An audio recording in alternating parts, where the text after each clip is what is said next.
Ito sa mga nagtitipid dyan mga kalapatid. Kung marunong ka lang mag DIY ay makakagawa ka na ng ganito katibay na training box. Bali ang nagastos ko lang pala lahat dyan ay 250 pesos sa lahat ng materyales. Kasi yung crates ng San Miguel ay hiningi ko lang. So bali ito pala yung materyales natin mga kalapatid. Isang crates at itong dalawang supot ng wood screw na black. So bali nabili ko lang yan ng 15 pesos each kada supot. 160 pesos naman dito sa apat na pirasong 1x1 na lawaan na 4 feet yung haba mga kalapatids. So bali sinukatan ko itong gilid ng ating crates mga kalapatids kung saan natin ikakabit yung mga kahoy sa crates. So bali kuko lang yung ginamit kong pangguhit dyan kasi wala tayong lapis para lagyan ng guhit yung puputuli natin mga kalapatid. So bali pinagpuputol-putol ko lang yung mga 1x1 natin mga kalapatids na sinukat natin doon sa my crates. At pinas forward ko na rin yung video mga kalapatids kasi sobrang haba nito kung hindi natin ipapas forward. So ang dali lang talaga nito gawin mga kalapatids basta marunong ka lang. So ito na mga kalapatids, natapos ko na putulin yung mga kahoy na ilalagay natin dyan sa crates at ito na sila, kompleto na sila mga kalapatids. So ikakabit na lang natin sila dito sa crates. So balik dito lang yan mga kalapatids, i-assemble muna natin yung mga kahoy na pinutol natin gamit yung wood screw natin na black screw. So inisa-isa natin yung ikabit mga kalapatids para naman matibay sila. So ang ginamit ko nga pala na kahoy dyan mga kalapatids ay yung binibenta nila na lawaan. So bali may kamahalan din yan mga kalapatids, nasa 80 pesos yung isa, yung 8 feet nila.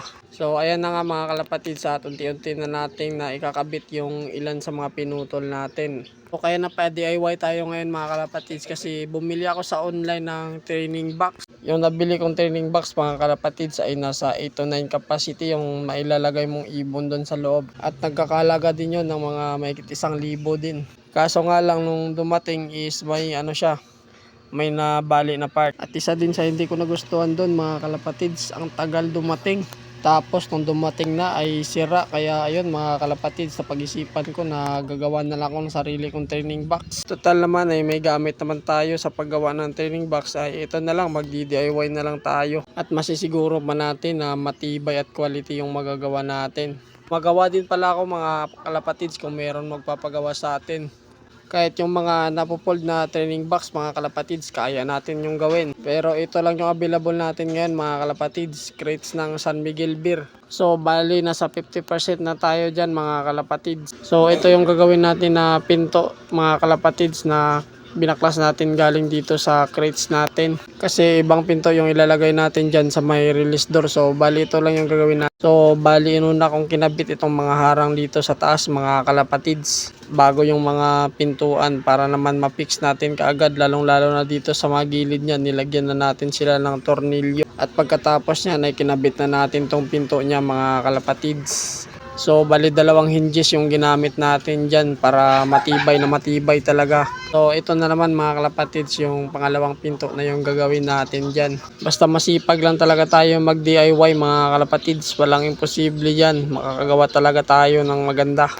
So bali ito na yung pinto mga kalapatids, malapit na matapos yung training box natin. So bali kinakabit ko na lang yung mga harang dito sa release door natin mga kalapatids at lagyan natin sila ng hinges para naman maikabit na natin doon sa training box natin. So bali dalawang hinges din yung ginamit natin dyan mga kalapatids. Bali yan yung nabili natin na tag 15 pesos yung pares. So ayan na mga kalapatids, kinakabit na natin dyan sa training box at excited na tayo makita kung gano'n yung kakalabasan nito.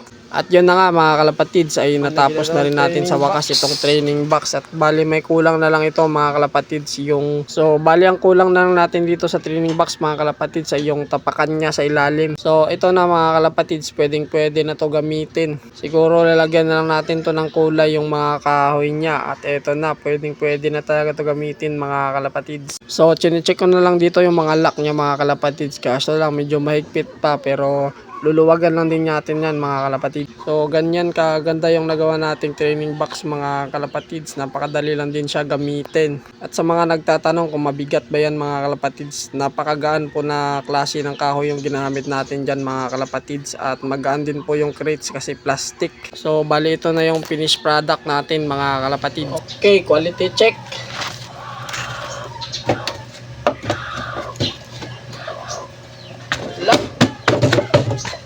So ganyan katibay yung training box natin mga kalapatids, kahit natapakan mo yan. Hindi basta-basta bibigay yan. At sa mga gustong gumayan yan mga kalapatids ay pwede nyo talaga yung gayahin. At kung sakaling nagustuhan mo itong video mga kalapatids, maaari mo bang i-share o i-like man lang?